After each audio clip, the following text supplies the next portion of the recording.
Earlier this month, Korea's jang making culture was inscribed on UNESCO's list of intangible cultural heritage, becoming the second Korean traditional food culture to earn that recognition. Korean food is becoming more widely known and recognized worldwide.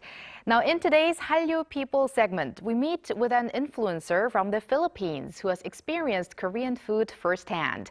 We are now joined by food content creator Abigail Marquez, or known as Abby Marquez, like her YouTube channel name that boasts 1.6 million subscribers. Hello, Abby. Hi, Abby. Hello, 안녕하세요. 안녕하세요. All right, Abby, thanks for joining us. So first and foremost, you just recently visited Korea earlier this month for a temple food familiarization tour.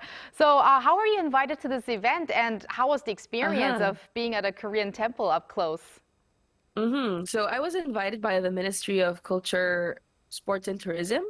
The experience was fascinating because in the Philippines, there's a lot of the pop culture from Korea, but not often do we get to experience or see the other side of the culture as well, like the cuisine, the vegetarian cuisine, the temple culture of it. And being there, I was being like a sponge and just trying to learn what I can pick up from this new thing, which is your culture for making jang or preserved food and just making vegetables delicious. Because in the Philippines, we are very much meat eaters. And actually my relation with Korean food is whenever I want to eat more nutritious or food, a lot of vegetables, I would go for Korean food, and just seeing basically a master of making vegetables really yummy, and also the practices that revolve around food, drinking the tea and meditating while enjoying the tea and seeing the blocks of soybeans drying out outside of the temple. That to me was really amazing. Wow, that must definitely be an experience for you. Now let's talk about food itself. What kind of food did you make and how did you like the food? So at the temple, we made gochujang, which is, from what I understand, it's a red pepper paste, fermented red pepper paste.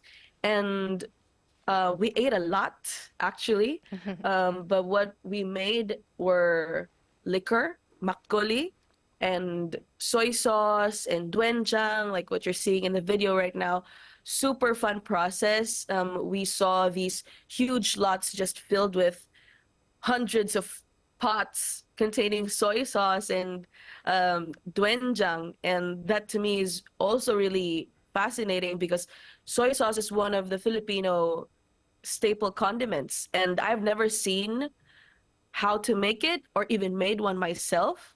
So actually, when I had this experience, I posted a photo of myself with wearing the hanbok and making the soy sauce on social media, and people were already connecting and relating to it. Like, I saw this in Love Next Door.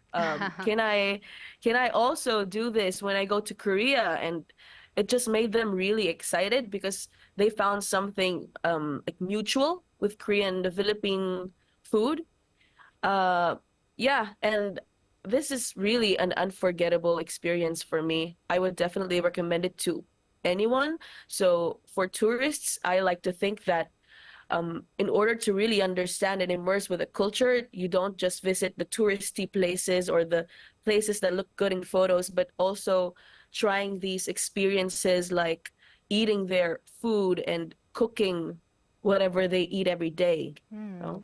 Wow, that really sounds very interesting. And Abba, you just mentioned how in the drama, the Boy Next Door, for instance, you see those Korean foods and then you get interested into it. And I also can imagine that your followers or your subscribers watch your content that involves K-food and then they get interested into it. So as I mentioned, you have 1.6 million subscribers on YouTube, even 3.9 million on TikTok the last time that I checked. So what's the response by your followers when they see you, trying out Korean food? Mm-hmm. So it's really easy for them to like the videos when it's Korean food because they have a deep connection with it.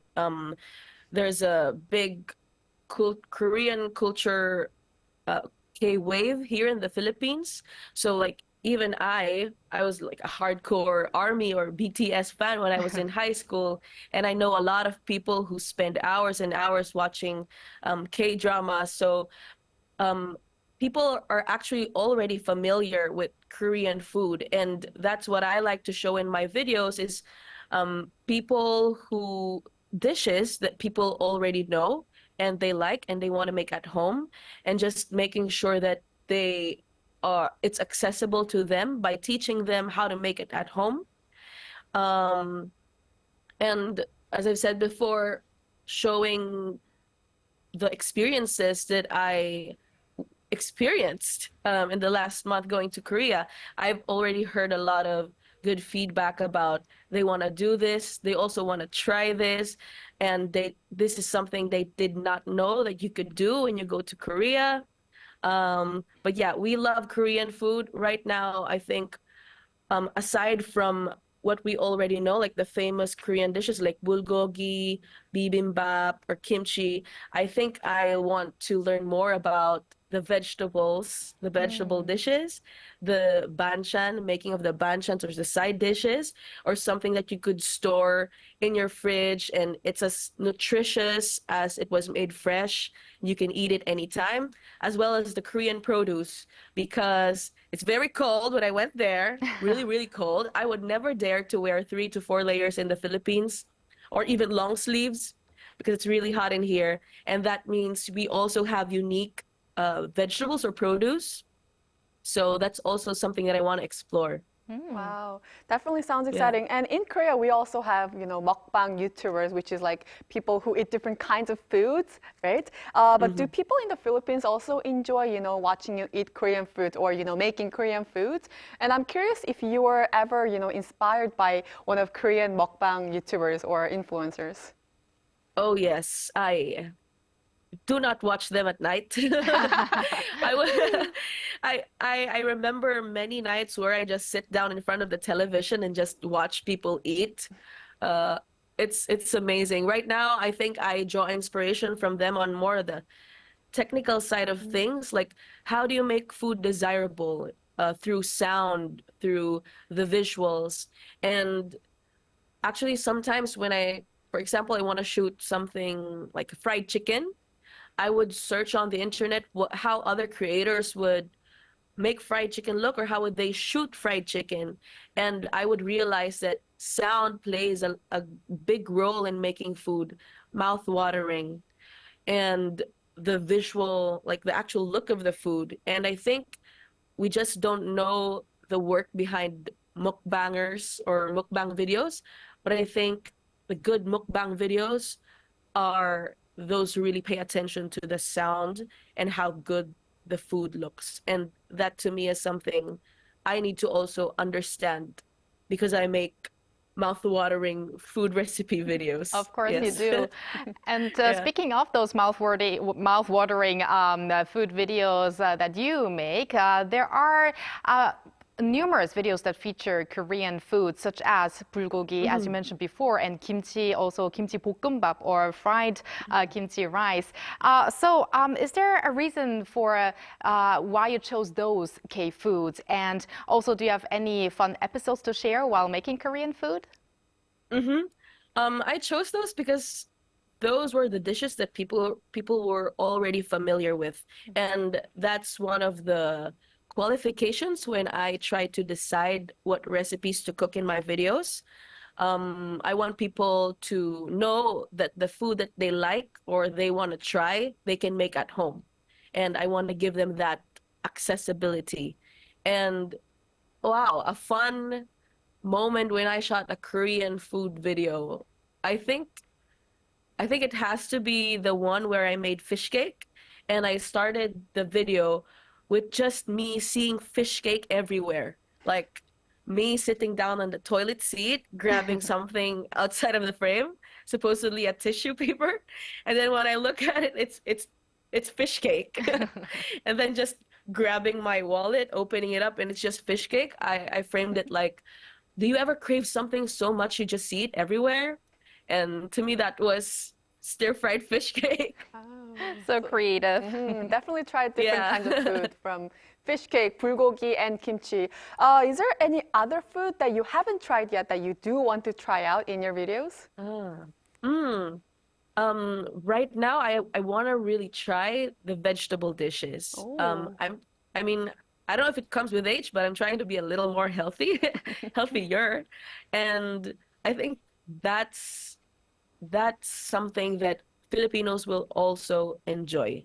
Um, the convenience of having vegetables in your fridge, you can eat it anytime, and just having a healthier option or alternative. We can eat our meat, but then add some fiber or more nutrients on the side by eating vegetables. That's something I'm still learning. That's why I love these experiences where we try Korean food, visiting a temple, and making the doenjang by ourselves because uh, as an educator on social media, it's really important for me to learn it first. So really looking forward to learning more about it. Yeah. Yes, and I realize how you mentioned vegetables quite a lot today. So I guess really Yeah. the temple experience it was really a great had a great impact on you. But Abby, if you had the opportunity to take part in a different cultural experience in Korea when you get to visit Korea again, what would that be?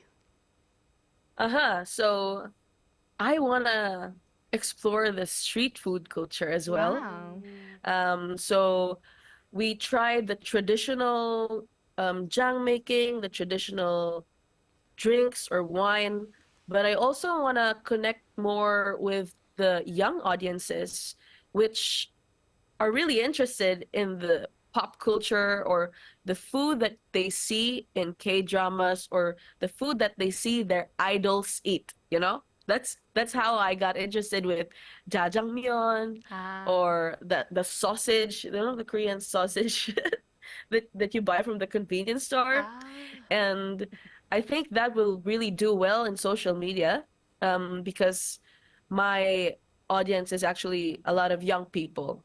So right now, my challenge is actually making, like, trying to find a way to make tradition and culture really interesting for young viewers as well. But I think no brainer, it will be really fun to just eat a lot of street food, eat a lot of the new, like more modern Korean food. Yeah. Right. I would love to join you when you try out the Definitely. street I food here in know. Korea and make a new video. But thank you very much, Abby, for your talk with us today. Looking forward to your future content and hope you'll get the chance to visit Korea again soon. Thank you. All right. And Bye. thank you, Bella, as always. We'll see you back next week. Yes, see you back next week.